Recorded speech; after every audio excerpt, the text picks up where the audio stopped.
Canon Z135 is definitely an overlooked gem.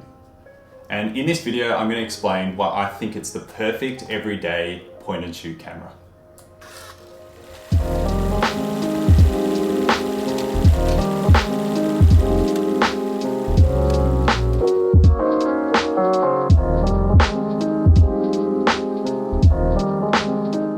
The Canon Z135 was released in 1996.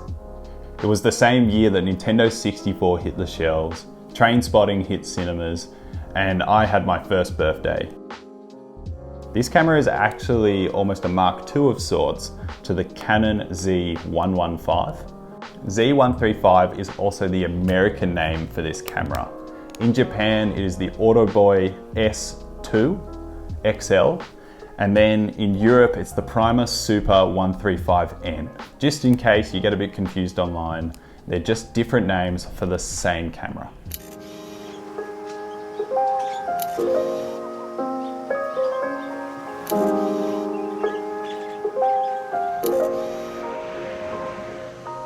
So this little point and shoot is actually jam-packed with a lot of good little features, making it a really versatile camera. Starting off, the lens itself is a 38 to 135mm zoom lens. It's got an aperture of 3.6 to 8.9. The camera has a nice little pop-up flash up the top that doesn't automatically fire. It'll only fire if you're in darker situations, and you can turn it off, so that's definitely a bonus right from the start. It's also got a nice big shutter button on the top there as well. On the back, you also have this little LCD screen, which lets you know how many frames you have captured, how much battery power remains, and also displays all your sort of general settings that you have selected. Underneath your LCD screen, there's also this trapdoor little menu. Here you can select your flash settings. You can also select for red eye reduction, self-timer mode, and also adjust exposure compensation 1.5 stops. On the exterior of the camera, there's actually two really great features. So there's these two metal loops on either side of your camera where you can easily attach a strap. On top of that, you've also got this dip here next to the viewfinder, which is great for resting your thumb. On the front, you've got another groove as well where you can grip with your fingers, and together they just make it really easy to hold this camera. Like, seriously, you won't want to let go of this thing.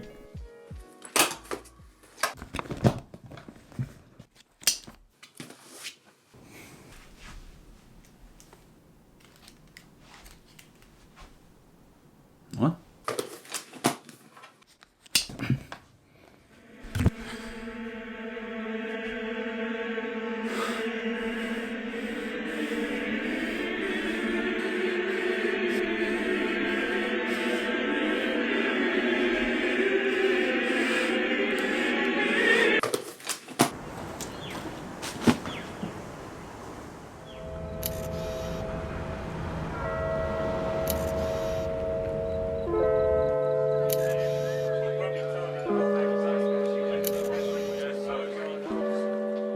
So right now you're probably thinking, yeah, you know, these seem like pretty standard features for a point and shoot camera.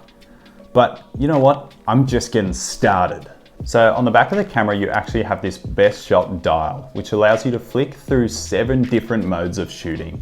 So within these 7 modes of shooting, there is a spot metering mode, a silent operation mode for street photography. There's a sport mode, which uses servo autofocus to help capture moving subjects much easier. There's also a macro mode, which lets you focus on subjects 1.3 feet or 40 centimeters away from you. And then on top of this, there's a night portrait mode, which will actually open the shutter up for 4 seconds to help capture the image.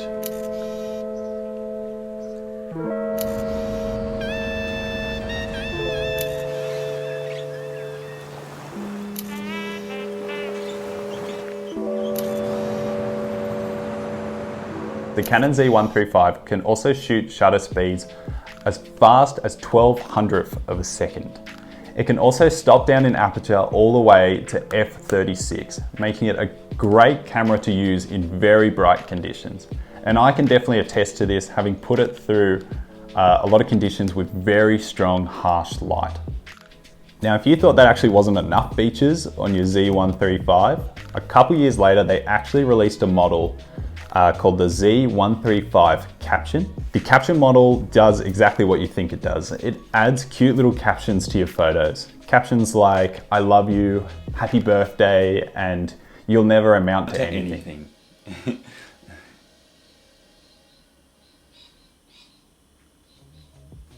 Another thing to note is that this camera is super easy to load.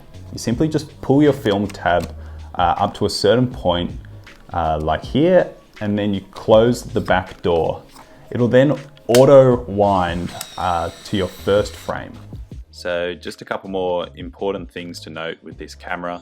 On the bottom there is a standard tripod socket, and then also this camera takes CR123A batteries. It takes 2 of them, and you just simply seal it up using a coin on the bottom of the camera.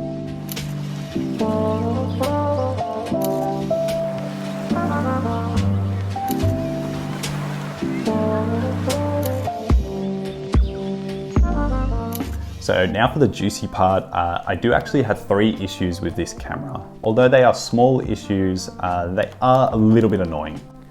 So firstly, the size of the camera isn't as small as I would like for a point and shoot, I guess. But it's just a little too big to be the sort of perfect pocketable point and shoot. Secondly, the LCD screen never actually turns off. It's always displaying your shutter count and your battery life. This means that it's going to slowly chew away at your CR123A battery. Lastly, and probably my main issue, is the size of the viewfinder. I just find that the viewfinder is just too small and just not very inspiring. It hasn't had an effect so much on my photos, but just the general use of the camera.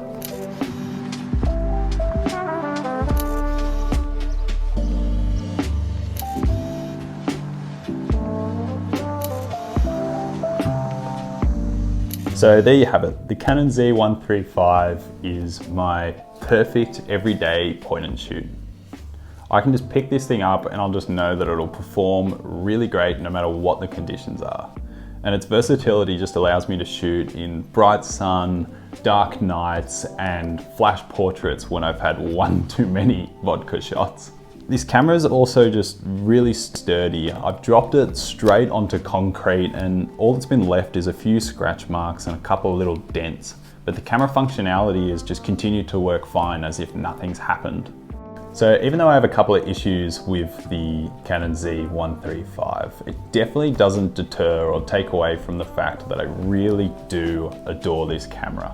And I would definitely recommend it to anyone that's looking for just a nice little everyday point and shoot. Thanks so much for watching. Please consider subscribing and go out there and shoot whatever the bloody hell you want.